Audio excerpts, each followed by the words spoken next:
31च्या अनुषंगाने व पोलिसांनी वर्षभरात केलेल्या कारवाईबाबत पोलीस आयुक्त नवीनचंद्र रेड्डी यांनी पत्रकार परिषदेतून माहिती दिली। वर्षभरात शहर हद्दीत काही गुन्ह्यात वाढ तर काही गुन्ह्यात कमी गुन्हे दाखल झाल्याची माहिती सुद्धा स्पष्ट करण्यात आली। या दरम्यान खून, चोरी, दुखापत, अपघात, बलात्कार, अपहरण, विनयभंग अशा विविध दाखल गुन्ह्यांची आकडेवारी पोलीस आयुक्त नवीनचंद्र रेड्डी यांनी सादर केली। त्यापैकी उघडकीस आलेले गुन्हे व पोलीस विभागांच्या वर्षभरातील कामगिरींचा लेखाजोखा मांडला। नवीन वर्षाच्या पूर्वसंध्येला शहरातील जल्लोषाच्या पार्श्वभूमीवर बंदोबस्त व कारवाईबाबत सुद्धा अमरावती शहर पोलीस आयुक्त नवीनचंद्र रेड्डी यांनी पत्रकार परिषदेतून माहिती दिली। शहरातील जेवढे काही मोठे स्थळ आहे जिथे कार्यक्रम होणार आहे त्याच्या जवळपास बंदोबस्त लावलेला आहे। वाहतूक पोलीस आणि आमचे पोलीस अधिकारी, सर्व पोलीस स्टाफ सतत पेट्रोलिंग करत राहतील आणि कुठेही काही अनुचित प्रकार घडणार नाही याची दक्षता घेतील। आपल्याला माहिती आहे की जे CL3 म्हणजे कंट्री लिकर 3 आणि FL3 फॉरेन लिकरचे आणि बार यांना परवानगी जी आहे आयुक्तालयाच्या आपल्या हातीमध्ये कंट्री लिकरला रात्री 1 वाजेपर्यंत परवानगी आहे आणि बाकीच्या बारला मॅक्सिमम चालू झाला। जे कॉल आला तर तात्काळ पोलीस लाईनला 112 ची अलर्ट आहे, कंट्रोल रूम अलर्ट आहे, तर लोक 112 वर कॉल करून काही घटना घडत असेल किंवा काही लोकांना कुठे काही भीती असेल तर 112 वर डायल करून तात्काळ सूचना द्यावी कंट्रोल रूमला, ज्याच्यामुळे तात्काळ पोलीस मदत मिळू शकते। असं पण याद्वारे मी आवाहन करतो की लोकांनी आम्हाला इमिडिएटली माहिती कळवली कुठे काही गडबड होत असेल तर तिथे पोलीस पोहोचते। 5 बजे तक जो एक्सटेंशन दिया है वो एग्जैक्ट क्या दिया है? मतलब वो वहाँ सिर्फ वाइन सर्व कर सकते हैं या 5 बजे तक डीजे और डांस? डीजे और म्यूजिक जो ओपन में बज रहा है वो तो उसको 12 बजे तक ही परवानगी है। होटल के अंदर भी उसको हम 12 बजे रेस्ट्रिक्ट करने वाले हैं, 12 बजे बंद करने लगे इंडोर में भी। खाजगी कार्यक्रम किती लोकांचे आहे सर? किती लोकांनी परमिशन घेतलेलं आहे? खाजगी माझ्या माहितीप्रमाणे राजा हद्दीमध्ये आहे ना 2 नवीन क्लब कुठे राजापेठ हद्दीमध्ये नाईस डे 365 आणि तो कपडे तिला क्लबच चालते रात्रीचा। नाही क्लब थोडी बोलतो, क्लब नाही होटल आहे ना, नाही डिस्को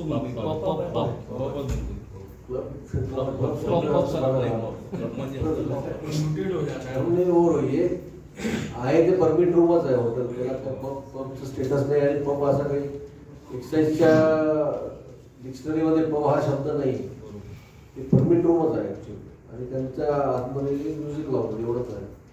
तिथे काही डान्स फ्लोर किंवा डान्स परफॉर्मन्स म्हणजे बाहेरून आणून असं काही अलाउड नाही।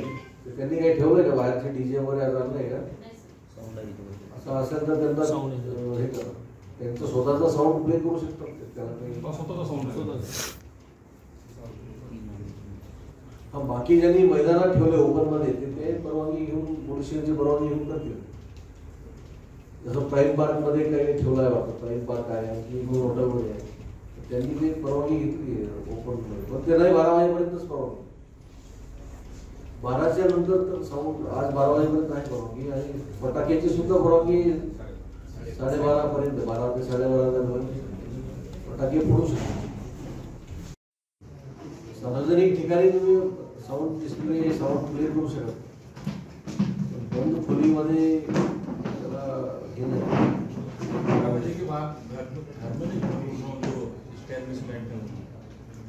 वो तो चलने वाला है तब तक चला सकता है, प्रॉब्लम नहीं, इंडोर में कोई प्रॉब्लम नहीं। हम लोग कोशिश करने वाले कि वो जल्दी से जल्दी बंद हो जाए, उसकी वजह से ही प्रॉब्लम आते हैं ना। ज्यादा लोग फॅमिली रेस्टॉरंट असेल तर प्रॉब्लेम नसतो, पण असं फक्त बॅचलर टाईपचे आहेत तिथे प्रॉब्लेम होतो। फॅमिली रेस्टॉरंट हाँ बता ना, न्यू ईयर का किसी को कुछ 39 नाकाबंदी पॉइंट, 39 ठिकाणी नाकाबंदी पॉइंट आणि वाहतूक शाखेने सुद्धा लावलेले आहेत त्यांच्यासोबतच। आणि ब्रीथ अनालायझर मेन सांगायचं दारू त्वरित अॅनालायझरचा वापर आज करण्यात येईल. आपल्याकडे किती यंत्र असतात? आमच्याकडे वाहतूक आणि हे टोटल मिळून 16 आहे.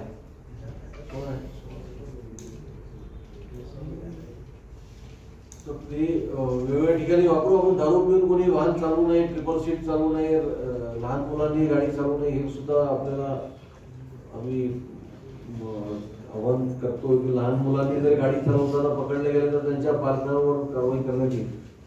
विनापरवाना वाहन चालवायला गेलं तर ते शिक्षण लावून पालकांवर सुद्धा गुन्हा दाखल करण्यात येईल. वाढले होते दिवसा घरफोडीचं प्रमाण शहरात वाढलेलं आहे. 17 गुन्ह्यांनी वाढ आहे. मागच्या वर्षी 152 होते, यावर्षी 169. पण टोटल घरफोडीमध्ये 8नी घट आहे. म्हणजे रात्रीचे घरफोडी करणारे कमी आहेत. आपण ट्रॅडिशनली अमरावती शहराचा मी 10 वर्षांचा पाहिला की अमरावती शहरात दिवसा चोरी करणाऱ्याचं प्रमाण जास्त आहे, DSBT करणार. पण घरफोडीचं डिटेक्शन सुद्धा वाढ झालेली आहे. डिटेक्शन मागच्या वर्षी 14% होतं, यावर्षी 28% डिटेक्शन आहे. 260 पैकी जवळपास 80 गुन्हे डिटेक्ट झालेले आणि रिकव्हरी सुद्धा मोठ्या प्रमाणात झाले होते. आणखी काही डिटेक्शन होण्याच्या मार्गावर आहेत सध्या. चोरीच्या गुन्ह्यात 15नी वाढ झालेली आहे, जे किरकोळ चोऱ्या होतात बाकीचे. त्याच्यात मोटर वाहन चोरीमध्ये बलात्कार पोक्सो 70 आहेत. म्हणजे त्याच्यामध्ये लहान मुलांना काही आमिष दाखवून केलेल्या घटना असतात बरे 90%.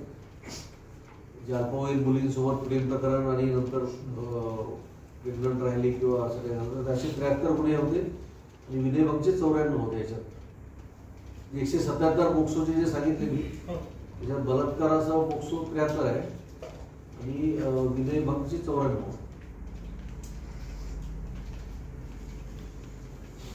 पण ते मुद्देमाल जप्त केलेला आहे. 62 गुन्ह्यांनी वाढ आहे. 1,20,00,000ची दारू जप्त केलेली आहे.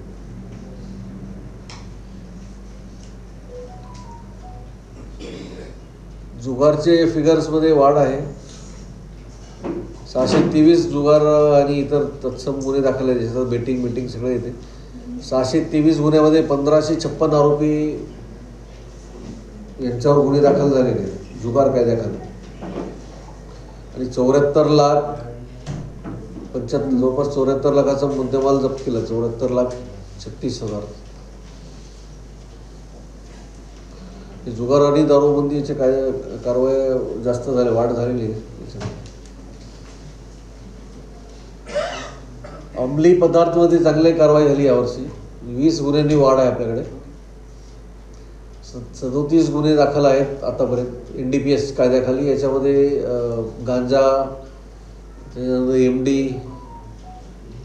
असे गुन्हे आहेत. तर 20 गुन्हे जास्त झाले मागच्या वर्षीपेक्षा. 37 गुन्हे दाखल आहेत. टोटल फिगर किती जप्त झालं ते नंतर. गांजा आणि चरस MD इंगळे आला का? इंगळे योगेश त्याला फिगर विचार टोटल ते समज. बाकी तर मग 142 म्हणजे तडीपार लोकांवर बरीच कारवाई झालेली. 154 तडीपार आहे. तडीपारांवर खूप गुन्हे दाखल आहेत. येतात जातो.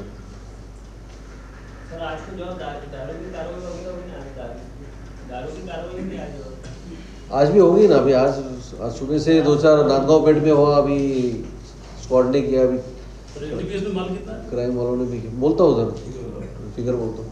350 किलो के ऊपर कुछ गांजा जब्त है सर. गांजा का ज़्यादा कार्रवाई हुआ और MD का भी हुआ. इस बार ज़्यादा कार्रवाई MD की भी अच्छी हुई साल भर में. कन्व्हिक्शन रेट किती आहे सर वर्षभरात? 41% काहीतरी आहे नोव्हेंबर महिन्याचं. ह्या महिन्याचं आणखी कॅल्क्युलेशन झालं नाही. नोव्हेंबर महिन्यापर्यंत 41% होतं कन्व्हिक्शन रेट. त्याच्यामध्ये सेशन कोर्टाचं 18% आणि JMFCचं जास्त आहे 37 काहीतरी %. तर ॲव्हरेज काहीतरी 41% अंदाजे सांगतो मी. पण डिसेंबरची फिगर आता येईल आज वाढ झाली का सर? मागच्या वर्षी काहीतरी 56% होतं. तेच म्हणून आता डिसेंबरच्या फिगर नंतर फायनल सांगता येईल मला.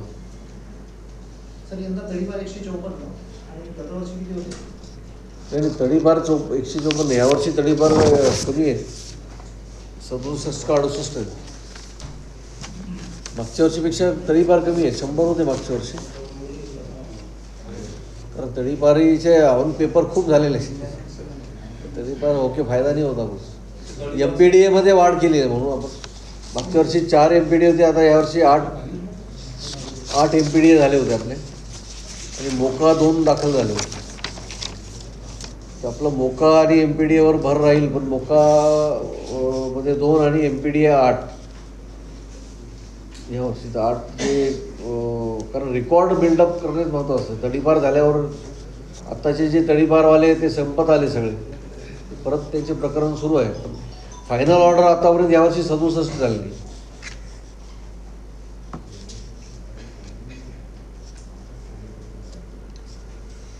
तो चोरियों में गया वो माल और डिटेक्ट हुआ माल कितना मिला?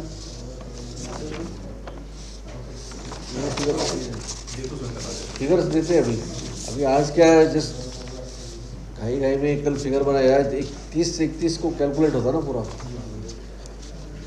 आज क्लोजिंग हो गया बाद कल से फिगर वो फाइनल आते हैं अपने. हमारा प्रिंट दिली चालेल. हे फायनल फिगर झाल्यावर देऊ, आजही देऊ जेवढे मिळाल ते. गुन्हे शाखा प्रभावी ठरली की CIU पथक प्रभावी ठरलं?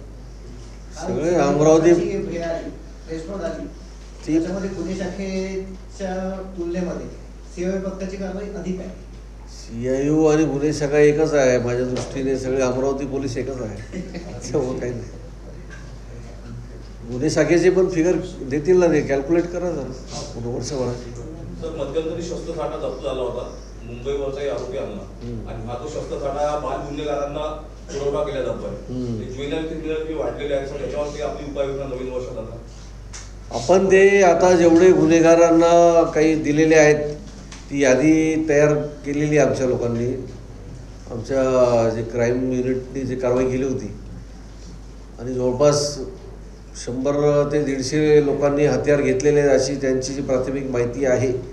असे बरेच मुलं जे आहेत ते शहरातून गायब झालेले आहेत, किंवा हत्यार टाकून त्यांच्या घर हाऊस सर्च घेतला, हत्यार मिळाले नाही, पण त्यांनी घेतलं होतं असं माहिती मिळाली. जोपर्यंत हत्यार मिळत नाही आम्हाला कारवाई नाही करता येत. ते अलर्ट झाले, कारण आपल्याला ते आरोपी पकडले गेल्यामुळं ज्यांनी वेपन घेतले होते ते अलर्ट झाले होते. पण ते सगळे आमच्या आता याच्यावर आहेत, आमच्या क्राईमच्या आणि पोलीस स्टेशनच्या नजरेमध्ये आलेले आहेत, ज्यांनी तसे वेपन विकत घेतले होते किंवा ज्यांची मानसिकता. बरेच त्याच्यामध्ये काही कॉलेजचे शाळेचे विद्यार्थी आहेत अशी माहिती आलेली आहे समोर. तर हे वेपनवर आपल्याला जास्त भर द्यायचा आहे यावर्षी. पण किरकोळ कारणामुळं मर्डर झालेले आहेत ह्या मागच्या 2 महिन्यात आपण पाहिलं, तर अत्यंत किरकोळ कारणांमुळं मर्डरसारखी घटना घडलेली आहे. त्याच्यामध्ये म्हणजे दारू पाजली नाही किंवा माझ्याकडे घुरून का पाहिला अशा किरकोळ कारणामुळे स्टॅबिंग झालेली, आणि ते स्टॅबिंगमध्ये जास्त घातक हत्यार वापरल्यामुळे ते मयत झालेले.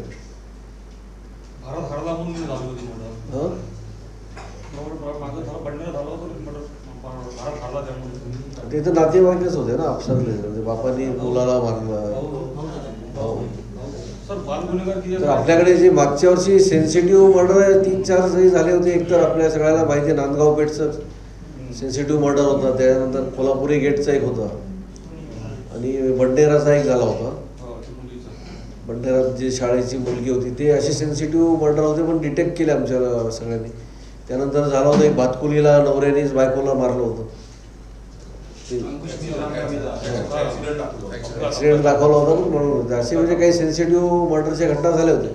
बाकीचे बरेच मर्डर ते नात्यातलेच आहेत, भावाला मारला किंवा बायकोनी ह्याला त्याला, म्हणजे अशा टाईपचे 1-2 नागपुरी गेटमध्ये झाले. पण गँग वॉरमधले काही 4-5 घटना आहेत, जे थोडे गँग वॉरमधले जे 2-3 मर्डर आहेत आपल्याकडे. बंडेरा हद्दीत झाला किंवा राजापेठ हद्दीत, राजापेठ आणि कलचा इरविनचा ते गँग वॉरमधला नाही, पण ते असेच किरकोळ गुन्हे झाले. हां, तसे राजापेठ हद्दीत एक झाला होता, बंडेरा हद्दीत एक झाला होता, ते तिकडं तलावाजवळ घेऊन मारलं होतं त्याला. असे काही सेन्सिटिव्ह घटना घडल्या होत्या आपल्याकडे.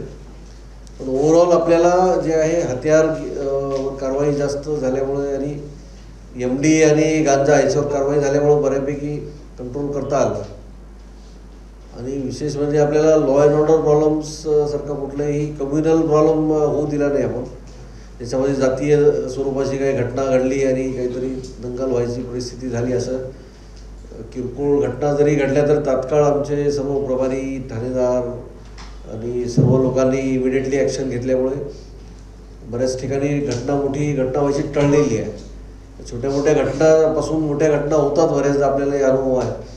पण अशा घटना होण्याच्या आधीच लोकांनी टाळणे हे सुद्धा मोठ्या काही गोष्टी तुम्हाला रेकॉर्डवर आणलेल्या आहेत. आम्ही काही गोष्टी आणू शकत नाही, पण अशा बऱ्याच गोष्टी ते लॉ अँड ऑर्डर प्रॉब्लेम टाळण्यासाठी मदत झालेली त्याची.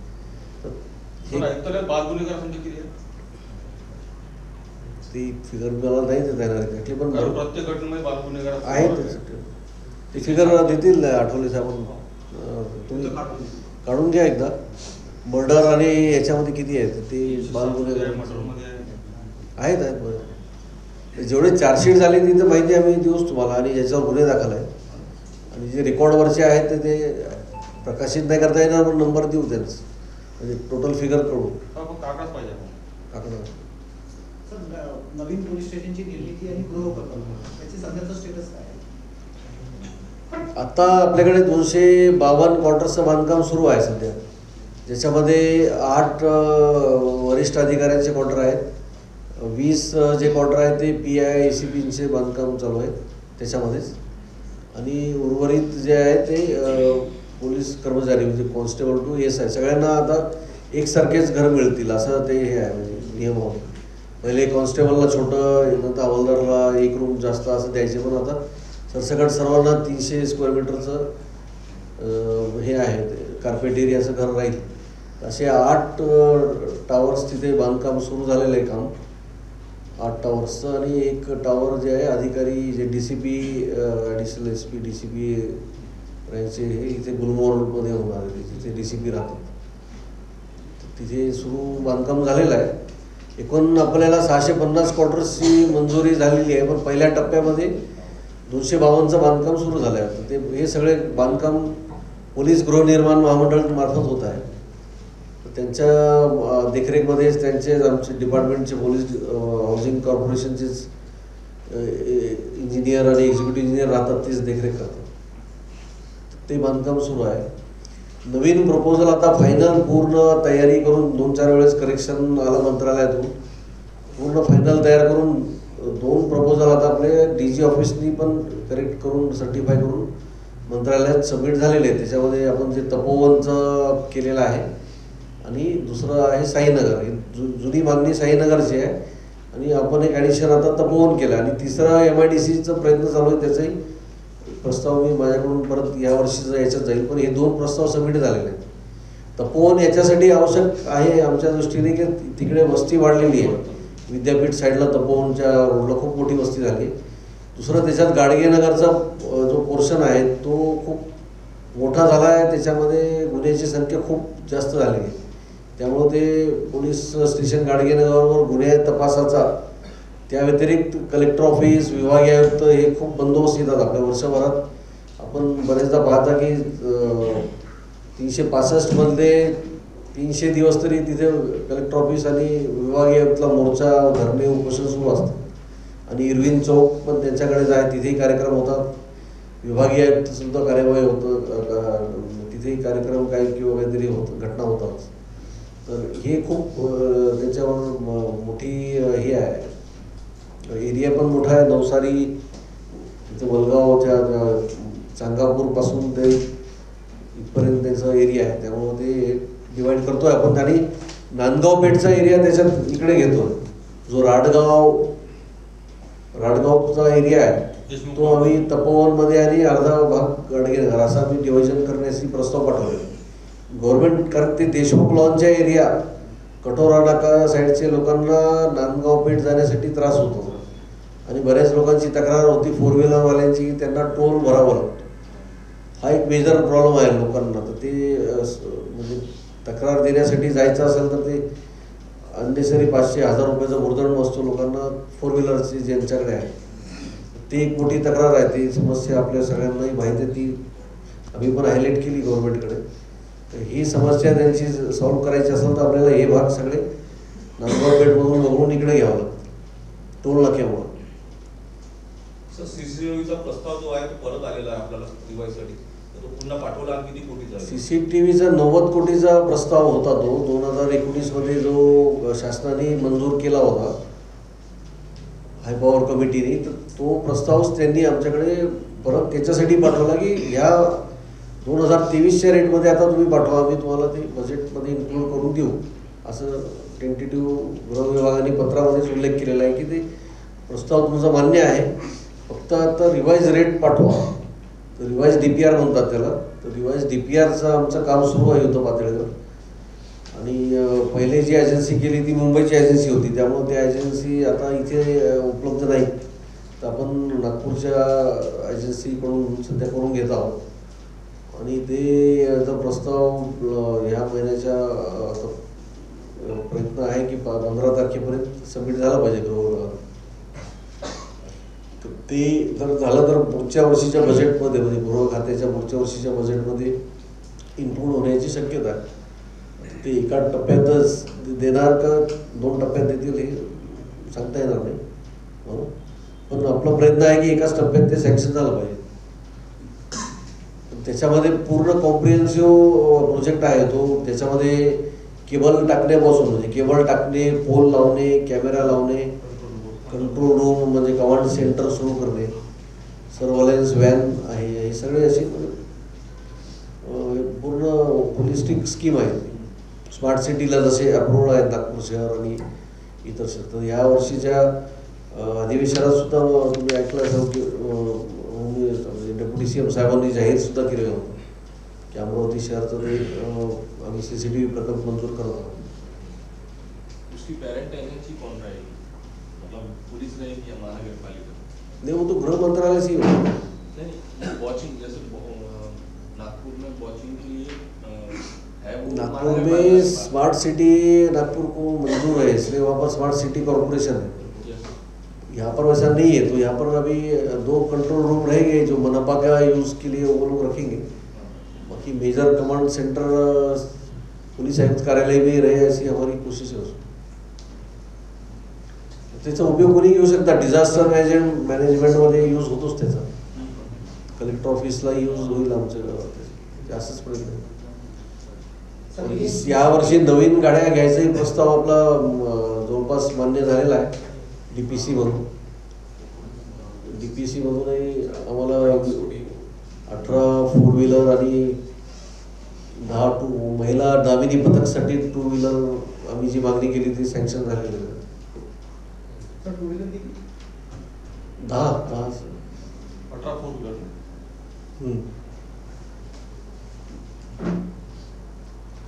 आणि इमारत दुरुस्ती आता या वर्षीच्या टप्प्यात आपल्याला नवीन पोलीस स्टेशनसाठी आम्ही प्रयत्न करतोय. नवीन बांधकाम राजापेठ, कोतवाली आणि बडनेरा या पोलीस स्टेशनच्या इमारतीचं बांधकाम नवीन झालं पाहिजे आणि नागपुरी गेटचं, याचा आपला प्रयत्न आहे. जागा आहे तिथे उपलब्ध सर्व ठिकाणी, पण बांधकाम झालं पाहिजे. ते आता आपलं किती वर्ष प्रयत्न चालू आहे. ते हायर VFBची जागा जी आहे ना ती आम्हाला ती हस्तांतर करत नाही. आता ते तांत्रिक कारणाच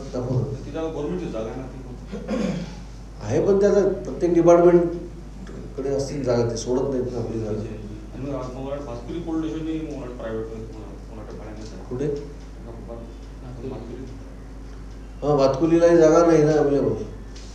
जागा मिळाली वांगी तिथे सरकारी.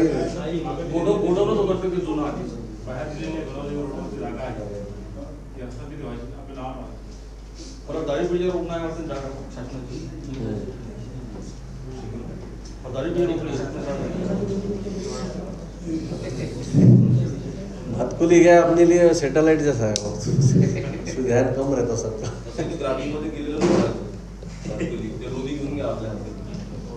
अरे सर, आता आपल्या इकडे एअरपोर्ट बद्दल काही आणि पोलीस स्टेशनचं मध्यंतरी मीटिंग ते त्या असोसिएशन MIDC असोसिएशन किरण पातुरकरनी पत्र दिलं होतं की जे नांदगाव पेठचा जो MIDC काही ग्रामीण भागात आहे म्हणजे माऊली जागीरमध्ये, तर तो भाग सुद्धा इकडे द्या, म्हणजे एकत्रित नियंत्रण एकाच अथॉरिटीकडे राहील आयुक्तालयामध्ये, असं त्यांचं म्हणणं होतं. आणि एअरपोर्टचं पण तसंच मागणी होती की एअरपोर्टला प्रत्येक वेळेस त्यांना ते ग्रामीणमध्ये जावं लागतं पासेस मागायसाठी, किंवा त्यांचं म्हणणं होतं की आम्हाला ते एअरपोर्ट शहरात द्या, जसं सुरू होईल तसं शहराच्या आयुक्तालयाच्या हाती द्या, अशी त्यांची मागणी आहे. काही असोसिएशनची मागणी आहे, तर ते आम्ही जिल्हाधिकारी आणि यांना सांगितलं, पण त्यांनी पत्र दिलं नाही आमच्याकडे असं काही घ्या म्हणून. तर प्रत्येकाला ते आपल्या हातीत ठेवायचं असतं. आता गव्हर्नमेंटने दिली आहे तर काय प्रॉब्लेम नाही. उपायुक्त गणेश शिंदे साहेब आणि 2 सहाय्यक आयुक्त अजूनही आलेले नाही, काय पाठतो अजून? हो, आता आम्ही बघा तुम्ही कसे दशावतार सारखे लढाई करत आहोत आम्ही. नेहमीचा प्रॉब्लेम आहे सर उपायुक्त आणि सहाय्यक आयुक्तांबद्दलचा.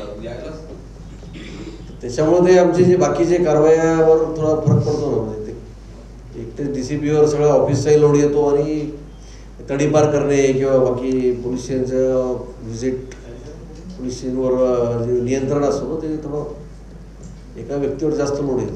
ACPचा पण तेच लोड आहे. 2 ACPचे ऑर्डर झाले पण ते अद्याप आले नाही आपल्याला. बघू आता ह्या नवीन वर्षात होईल काही ना काही बदल सगळ्यांचे. सर पोलीस प्राधिकरणचं ऑफिस आपल्या अमरावतीमध्ये झालं का, काही नवीन ओपन झालंय म्हणजे आहेच ऑलरेडी ऑफिस.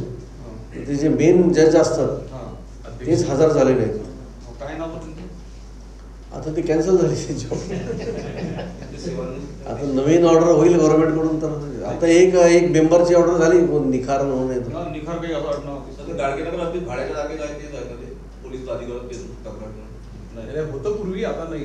नवीन अध्यक्ष आल्यानंतर आपण सध्या त्याच्याकडे जागाच नाही. ते आता आमचे जे ACP ॲडमिन त्याचे सचिव असतात, DCP हेडक्वार्टर त्याचे मेंबर आहेत, आणि बाकी प्रायव्हेट बॉडी असते, प्रायव्हेट मेंबर एक असतो, आणि एक रिटायर्ड पोलीस अधिकारी आणि एक जज असतो.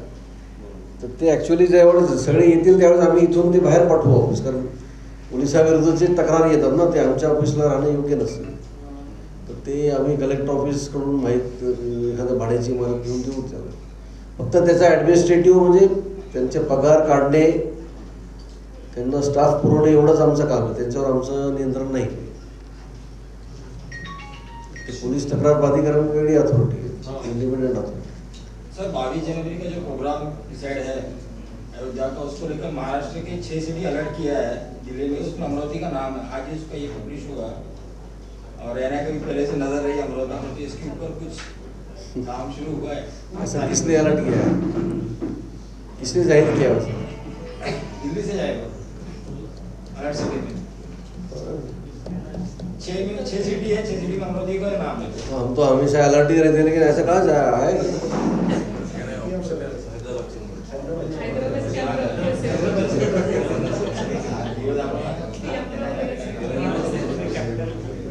अपने अमरावती के इस पे रहते हैं अमरावती, लेकिन अपने सब नेटवर्क अच्छा है, अपनी नज़र भी है लोगों की, बहुत रखेंगे. एप्रिलमध्ये आता लोकसभा निवडणूक आहे म्हणून असं ऐकलं आजच्या सकाळच्या न्यूजमध्ये. ते अनुषंगाने काही आपली तयारी होते ते आता करून जानेवारी तयार. अभि त्याच्यामध्ये काय ते जसे जसे निर्देश येतील ना इलेक्शन कमिशनचे, त्याप्रमाणे आम्ही कारवाई सुरू करतो. प्रतिबंधक कारवाई किंवा जे बदल असतात, स्थानिक अधिकारी, बाहेरचे अधिकारी, 3 वर्ष एकाच ठिकाणी झालेले अधिकारी, हे सगळे बदल होतात, ते नियमाप्रमाणे होतात. CCTVचा विषय घेतला आपण, तर वेलकम पॉईंट जे होते आपल्या माध्यमातून CCTV लावले होते, कुठले सर ते लक्ष नाही. ते मध्यंतरी ते अतिक्रमण काढलं त्यावेळेस केबल तुटलं होतं, आणि ते जे ज्याच्यामध्ये DVR ठेवलं होतं ना त्यांनी, त्या ट्रॅफिकनी ती टपरीच काढून टाकली त्यांनी, त्यामुळे ते डिस्टर्ब झालं होतं. आता परत लावलंय त्यांनी DVR. ठाकरे कुठे लावले ते? त्या चौकीतच लावलंय ना? नाही सर, चौकीत फक्त मॉनिटर आहे, आपलं स्क्रीन आहे सर, आणि ट्रॅव्हलच्या ऑफिसमध्ये ते खाजगीच लावलं होतं आपण, तिथे जेवढा इफेक्ट राहावं म्हणून. तिथे बऱ्याचपैकी नजर राहते ना आपली, आहे चालू आहे पण CCTV. आपल्या आव्हानाला बरेच लोकांनी प्रतिसाद देऊन पंचवटी चौक, इरविन चौक, चपराशीपुरा चौक, जयस्तंभ चौक असे लावले. आणखी काही चौकात लागत आहेत आता हळूहळू. बरेच हॉटेलवाल्यांनी आणि मेन लोकांनी लावायला सुरू केले. नवीन वर्षाच्या आगमनानिमित्त जे आज अमरावती शहरमध्ये पोलीस बंदोबस्त मोठ्या प्रमाणात लावण्यात आलेला आहे. एकूण 40 पॉईंट्सवर फिक्स पॉईंट लावण्यात आलेले आहेत आणि त्यासोबतच वाहतूक पोलीस, प्लेन क्लोथचे पोलीस, ETCचे आमचे अधिकारी कर्मचारी, गोपनीय शाखाचे अधिकारी कर्मचारी मोठ्या प्रमाणात गस्त घालतील आणि शहरामध्ये कोणत्याही ठिकाणी अनुचित प्रकार होऊ नये याची सर्व दक्षता आम्ही घेत आहोत. सार्वजनिक ठिकाणी कार्यक्रम असो किंवा कोणी हुल्लडबाजी करत असतील त्यावर तात्काळ कारवाई करण्यात येईल. सर्व नागरिकांना आव्हान आहे की काही अडचण असल्यास डायल 112 नंबरवर आपण डायल करून तात्काळ कंट्रोल रूमला माहिती द्यावी, ज्याच्यामुळे पोलीस आपल्या माहितीनुसार तात्काळ घटनास्थळी पोहोचतील आणि कारवाई करतील. सर, 1 वर्ष कारकिर्दीमध्ये क्राईमचा रेशो कमी झाला की घट झाला, काय सांगा? मागील 1 वर्षभरात ओव्हरऑल बॉडी ऑफेन्सेसमध्ये आणि गंभीर गुन्ह्यामध्ये घट झालेली आहे आणि किरकोळ काही गुन्ह्यात वाढ झाली, पण ओव्हरऑल जे गुन्ह्यामध्ये घट झालेली आहे. थोडे बहुत काही गुन्ह्यामध्ये वाढ आहे, थोडी कमी आहे, असे रेशो आहे. थोडक्यात सॅटिस्फॅक्टरी पोलिसिंग राहिलेली आहे आमच्या दृष्टीने आणि गुन्हेगारांवर वचक निर्माण करणे हे जो आमचा जो प्राईम टास्क आहे त्याच्यावर आम्ही अधिक काम करू. महिलांची सुरक्षा, मुलांची सुरक्षा, जे नार्कोटिक ड्रग्स आहेत, अंमली पदार्थाविरुद्ध आणखी जोरात कारवाई करण्याची आवश्यकता आहे, ती आणखी करू. यावर्षीसुद्धा मोठ्या प्रमाणात कारवाई केली अंमली पदार्थाविरुद्ध, तीसुद्धा कारवाई आणखी जोरात करू यावर्षी. आणि जे काही सार्वजनिक ठिकाणी काही मारामारीच्या घटना असतील याच्यावर आळा घालण्यात आलेला आहे. मोठ्या प्रमाणात हत्यार पकडण्यात आलेला आहे, हत्यार ॲक्टमध्ये मोठी कारवाई झालेली आहे.